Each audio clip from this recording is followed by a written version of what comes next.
Hello friends, welcome to Target UPSC. Today we would learn ethics through diagram. The topic which we would cover is integrity.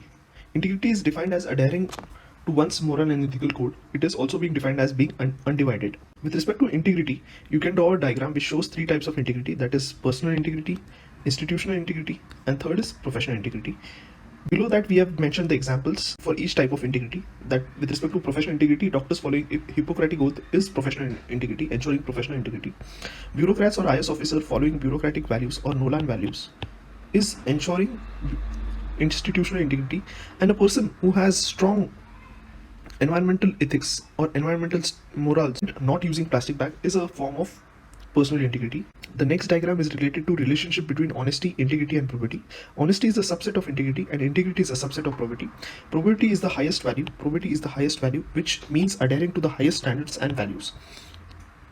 And probity includes both integrity and honesty.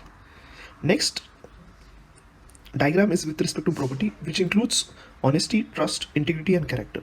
So make sure you draw all these three diagrams when you answer a topic related to integrity. Thank you.